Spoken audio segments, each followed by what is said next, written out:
Hello everyone, कैसे हैं आप सभी। मैं निखिल कुमार। आज हम एक महानायक डॉक्टर बी आर अम्बेडकर के बारे में कुछ आपसे शेयर करूंगा कि महोव गांव एक मध्य प्रदेश में जन्मा एक महानायक डॉक्टर बी आर अम्बेडकर। 1891 में उनका बर्थ हुआ। एंड मैं उनके बारे में जितना बताऊं उतना कम है कि उन्होंने architecture of Indian constitution and social reformer and 32 degree in abroad, Master of Law and Bachelor of Law, Master in Economics and other all degrees। तो मैं बताऊं कि उन्होंने अपने समाज में छूत व्यवहार बहुत गहनता से देखा और उनका बड़ी निंदा से उनका सामना किया कि उनको जो राइट्स के वुमेन्स को या मेंस को प्रोवाइड होने चाहिए वो नहीं हुआ करते थे। उनके साथ अत्याचार किया जाता था। दलित डॉक्टर बी आर अम्बेडकर दलित समुदाय से आते थे और उनके साथ पता नहीं छुआछूत, उनको पानी पीने से भी मना किया जाता था। अगर कोई उनसे कोई वस्तु कोई ले ले ऊंची जाति का, तो वो वस्तु क्या हो जाती थी, वो अशुभ हो जाती थी। उनकी लैंग्वेज में अशुभ हो जाती थी। गॉड डज नॉट अशुभ, वो अशुभ नहीं है। तो डॉक्टर बी आर अम्बेडकर ने एक बार अपनी माता श्री से पूछा कि माँ हमारी क्या जाति क्या है। तो माँ ने बोला कि हम एक दलित समुदाय से आते हैं।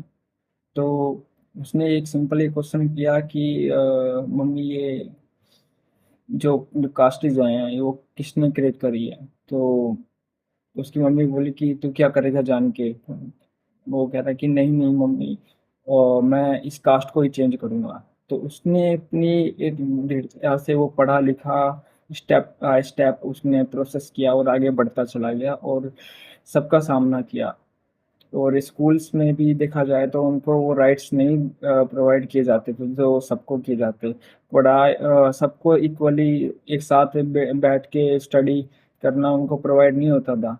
उनको क्लासरूम के बाहर बिठाया जाता था और उनको ये बोला जाता था कि तू नीची जाति का है, तू दलित समुदाय से है, तू इनके साथ नहीं बैठ सकता। अगर तू इनके साथ बैठेगा तो ये अशुभ हो जाएंगे।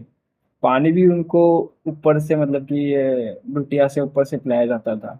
वो सबको इक्वली राइट्स थे कि वो इकट्ठा एक जैसा पानी वाटर पिए। पर उनको वो भी राइट्स नहीं थे। तो उन्होंने धीरे धीरे ये अत्याचार सहे और महिलाओं को भी मारा पीटा जाता था और उनकी जो वेजिस है वो कम दी जाती थी। और उन्होंने सबसे अच्छी बात की company act doctor B R Ambedkar ने लेके आए और उन्होंने मजदूरों को उनके हक की जो लड़ाई है वो दिलवाई।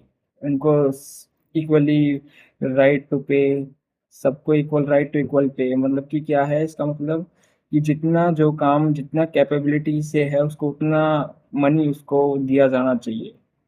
कि ऐसा नहीं कि कास्टिस के बेस पे आप उसकी जो मनी है उसको कम कर दो, जो उसका वेजेस है वो कम या ज़्यादा कर दो। ऐसा नहीं है, सबको इक्वली समान बराबर का हक मिलना चाहिए। और उन्होंने जो भी छुआछात का व्यवहार होता था कि समाज में कि अगर कोई किसी को छू ले, किसी के घर का खा ले या कुछ भी कर ले तो वो अशुभ होता था। तो उस पे भी लड़ाइयाँ लड़ी, काफ़ी लड़ाइयाँ लड़ी। और ब्रिटिश के समुदाय के खिलाफ काफ़ी उन्होंने अपना योगदान दिया और लड़े भी। उनके जो फादर थे वो सूबेदार के पद पे कार्यरत थे। तो इनको स्टडी मतलब कि पढ़ने का ज़्यादा शौक था। और सबसे बड़ी बात, इनको गलत बात ना बिल्कुल भी अच्छी नहीं लगती थी। अगर कोई गलत बात करे तो उसका पॉइंट टू पॉइंट जवाब दिया करते थे। तो फिर आगे बढ़ते गए फिर इन्होंने 32 डिग्रीज इन अब्रोड में करी। हमारे यहाँ पे ज़्यादातर सेलिब्रेट थोड़ा कम होता है इंडिया में, पर देखा जाए तो आफ्टर कंट्री अब्रोड में इनकी जो प्रतिमाएं हैं वो इनको भगवान के रूप में पूजा जाता है। क्यों ना पूजे, ये भगवान के समान नहीं समान है। इन्होंने ये कोलंबिया से पढ़ा हुआ लड़का डॉक्टर बी आर अम्बेडकर आज हमारे संविधान, आर्किटेक्चर ऑफ कॉन्स्टिट्यूशन, भारत का संविधान बना दिया, हमको जीने का राइट्स दिया, तो हम उसको क्यों ना पूजें। तो हमारे लिए तो यही है कि अगर कोई हमारे लिए राइट्स और जिसकी वजह से हम जी रहे हैं तो हमारे लिए वो सबसे ऊपर है, वो सर्वोपरि है। तो आज मैंने आपसे बोला था कि हम इसकी 10 डेज सीरीज लेके आएंगे। तो आज फर्स्ट डे सीरीज है, तो मैंने आपको कुछ फैक्ट्स आपके सामने प्रेजेंट किए कि मैं आशा करता हूँ कि आपको ये फैक्ट्स समझ आए और अच्छे लगे। आने वाले टाइम में हम डे 2 लेके आएंगे, और डे 2 के लिए भी रेडी रहना। तो उसमें कुछ हम एक्ट वगैरह प्रेजेंट करेंगे। जो डॉक्टर बी आर अम्बेडकर के द्वारा वो एक्ट लॉन्च किए गए, वो लेके आ गए, क्या सोशल रिफॉर्म में क्या क्या सोशल रिफॉर्म्स किए गए, किन किन के राइट्स के लिए वो लड़े। तो आगे पार्ट 2 के लिए रेडी रहिए। धन्यवाद और थैंक यू।